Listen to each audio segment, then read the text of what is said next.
time for everybody. I'll be honest with you. It's odd. But if you are here or coming in here, welcome. Welcome. Sit back and grab your day beverage of choice if you're during the day, or your evening beverage of choice if you're in the evening. Where would it be evening right now? What time is it here? 2:20. So, UK. It's later. Hi.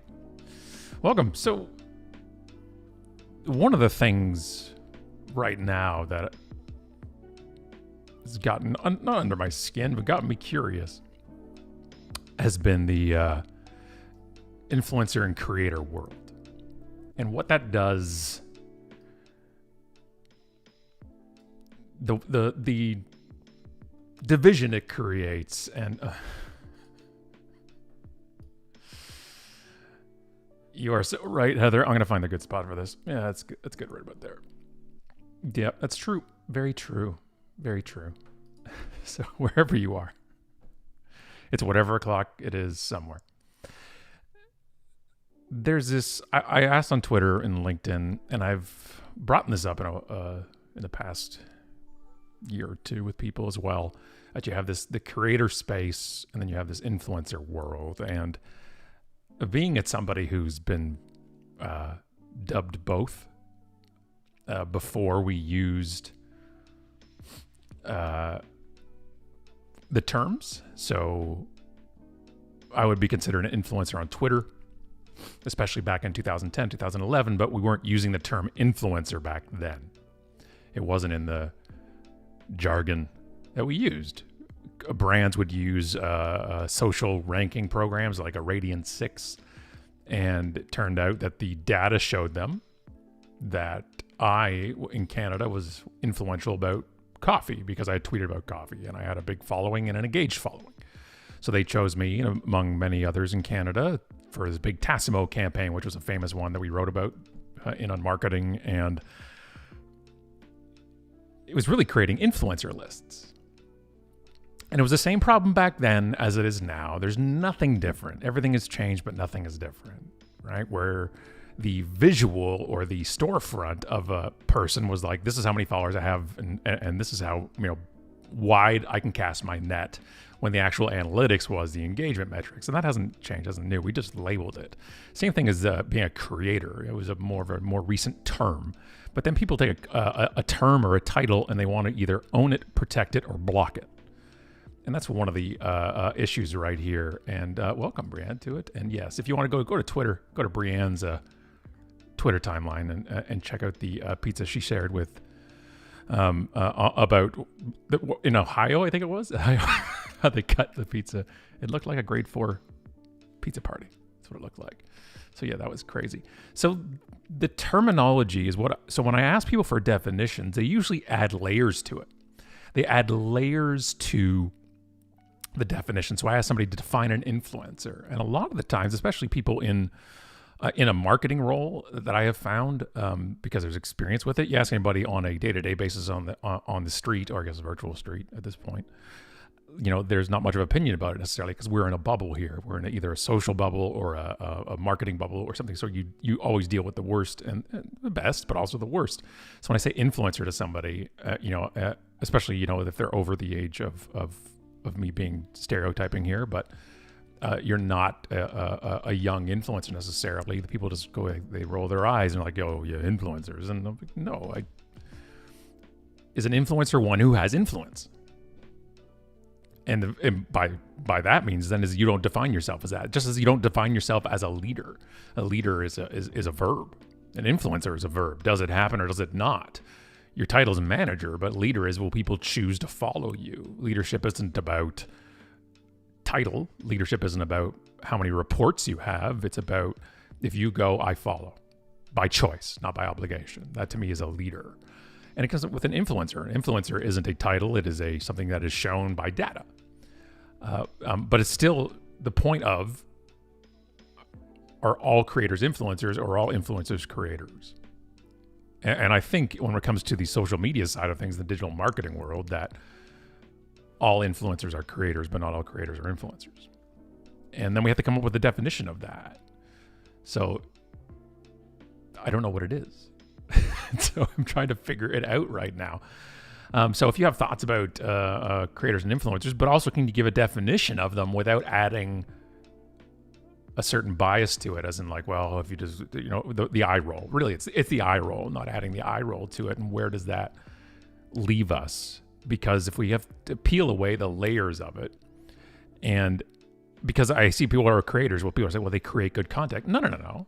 I didn't say good creators, nor did I say good influencers. I'm simply, what is a creator? What is an influencer? And if a creator is somebody who is one who creates their own content, and every influencer is a creator, right? And somebody else had mentioned to me, well, there's a maker. Well, maker is another different term, usually used in like the 3D printing world as well. And so I don't want to cloud those things, but we're almost gatekeeping certain titles in areas of business, and I'm trying to figure it out. It's like labeling social media people.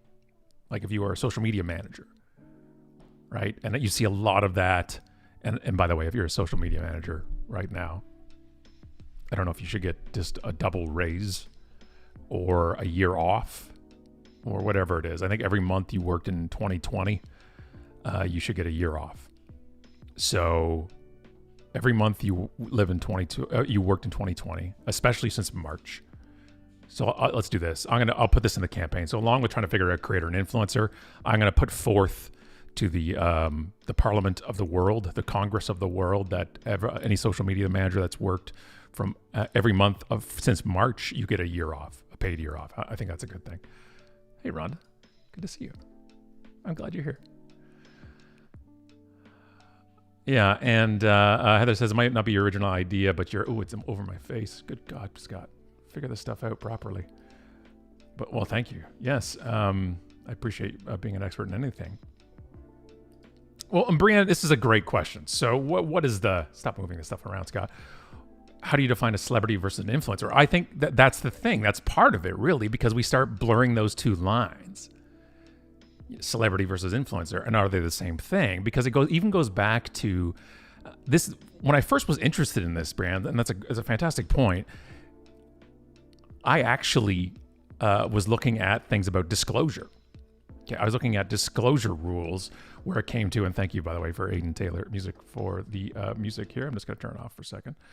So I originally got interested in this type of stuff because about disclosure law. And when it comes to, you don't have to, if you're a celebrity in a commercial, Matthew McConaughey doesn't have to add to a commercial when he's selling, I don't know, whatever car he was selling in there and doing his whole Matthew McConaughey deep thoughts in a car. It doesn't have to say underneath it, Matthew's been paid to be a corporate sponsor or a commercial sponsor. And that was because the layman rule, I'm not a lawyer, please consult a lawyer about any of these things. But, would a layman be able to understand that this is a paid commercial, which is fine. And then, infomercials have that thing across the bottom the whole time at 2 a.m. whenever you're watching them. But, celebrity endorsement, sponsorship, ad campaign, all of these things are kind of all mixed together now.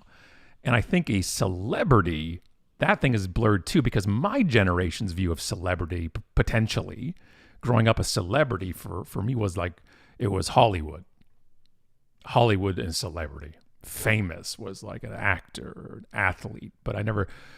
if I see an athlete, I never thought they were a celebrity. Celebrity was always about entertainment. That's, again, this is my mind. This is my own definitions and judgments and everything else.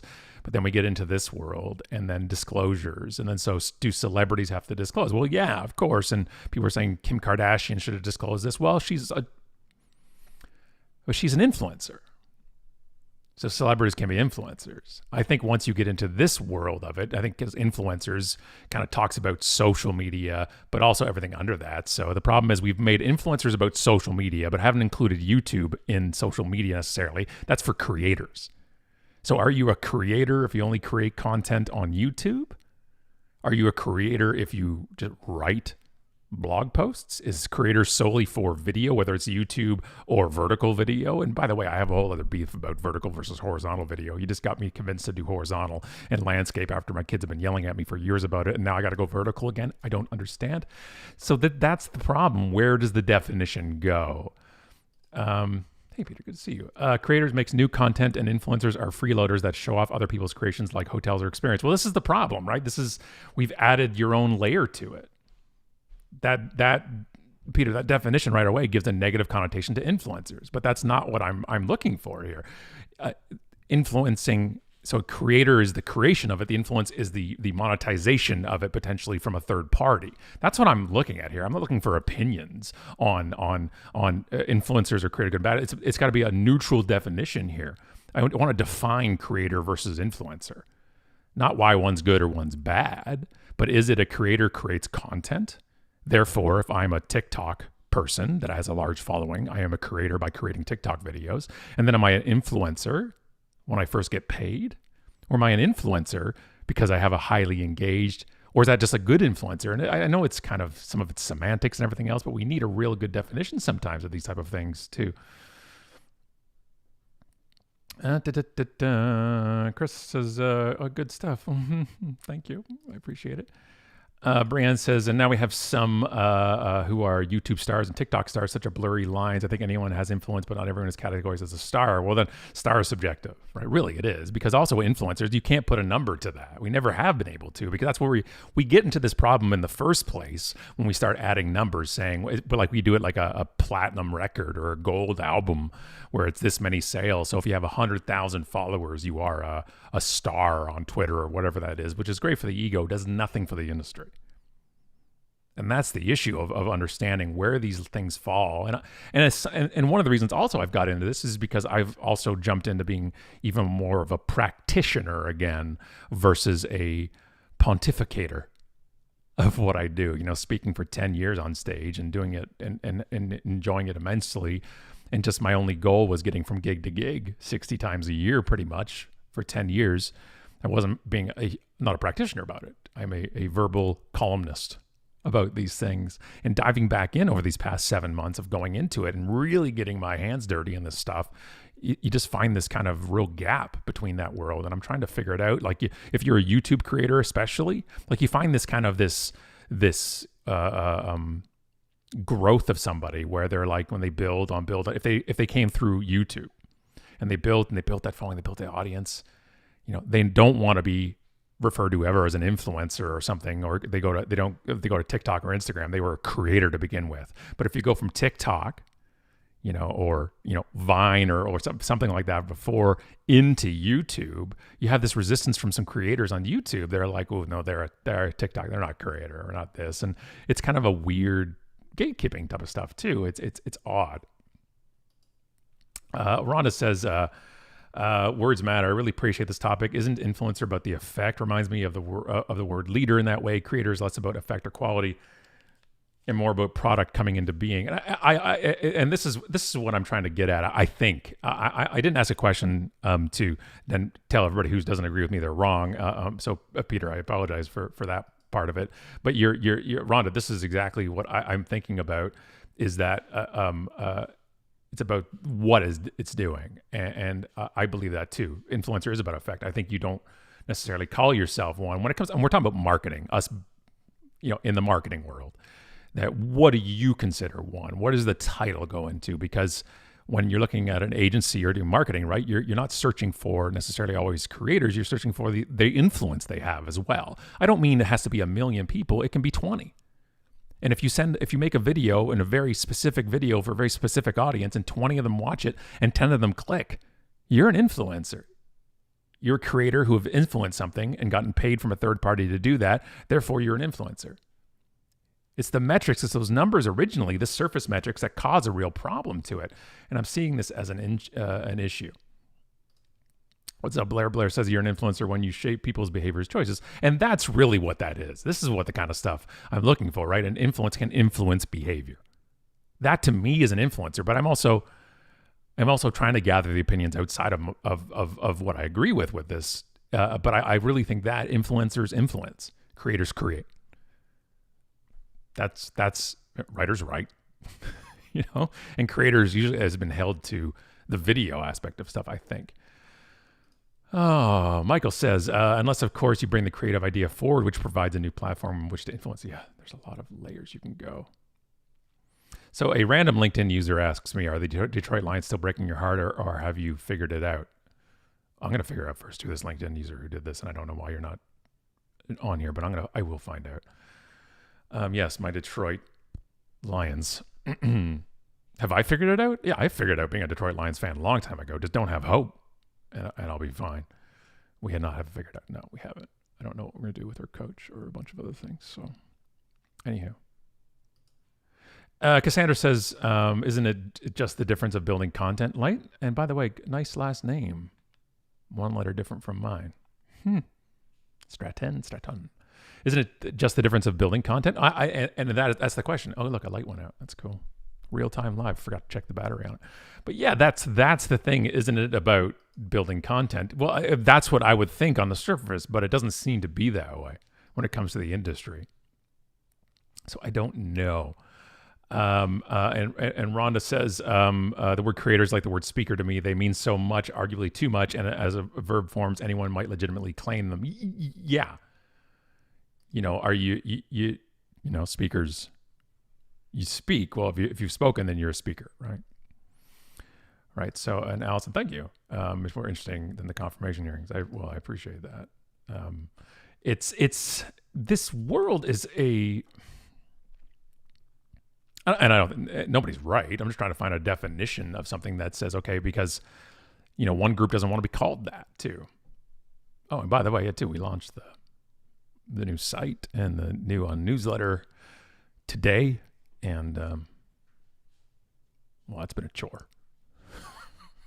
It's been a lot. But, yeah, so we decided to launch. We switched, email service providers over to ConvertKit from Aweber, where I have my Aweber account for over a decade. And went over to ConvertKit. A big part was following the founder, Nathan Barry, for a very long time on Twitter and seeing it and seeing his actions and his personality and his attitude. And these founders and personalities by it can drive business. And we're living proof. I switched from a Aweber that I've had grandfathered in for $40 a month for 20,000 subscriber level newsletter over to ConvertKit that's going to cost us $250 a month. And a big part of that was following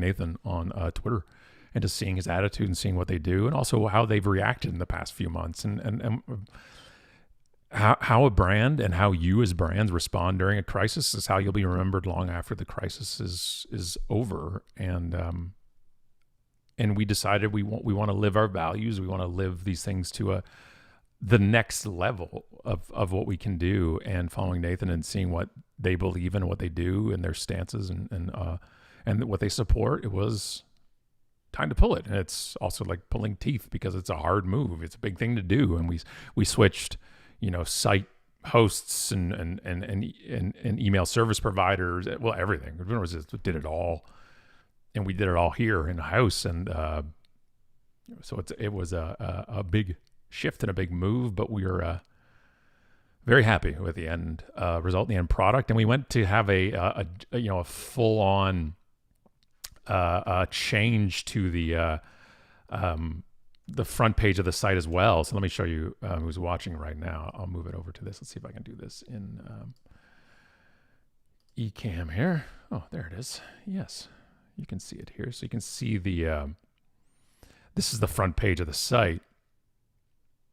And it's all statements of what kind of unmarketing is.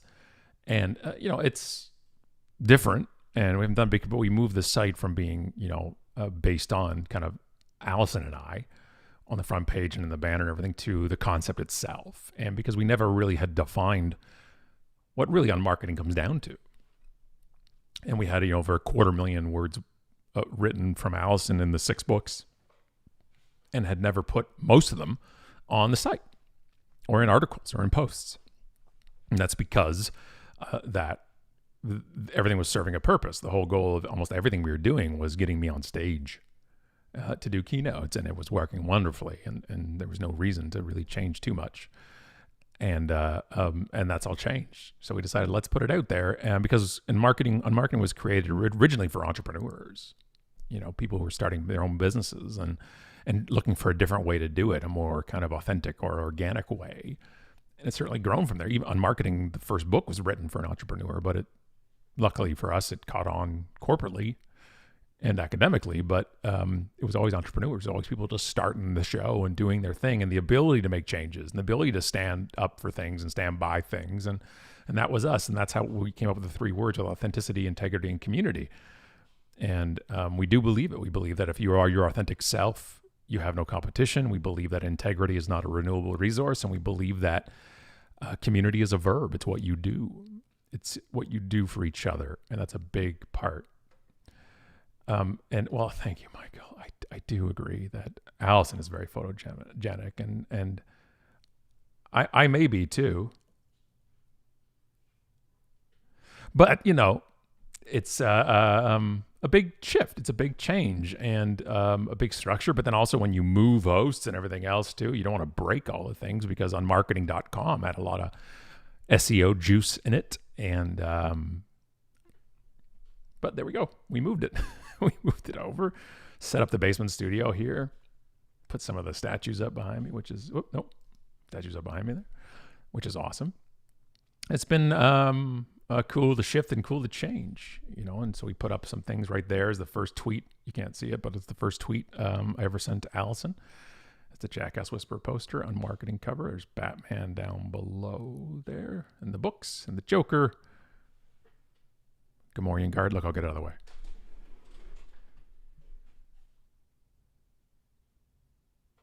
Camera going to focus? I swear the camera was going to autofocus, but let me move back. Let's see if I can get it. Oh, there. Focus. It's not focusing. It's okay. I'll fix that later. Don't worry. I'll get my crew to fix that. I'm the one that'll fix it. So there you go. So that's what it came down to with today, was trying to figure this stuff out. And I thank you to everybody who kind of jumped in with this and gave some feedback on it. Really appreciate it. And we're going to keep working on this, and we'll come up with some content about it. But it's been something that's kind of been driving my curiosity. So again, thank you for everybody who popped in. I appreciate you. And I appreciate, I hope you're all okay. I hope you're all doing it okay as expected. And take care and wear a mask.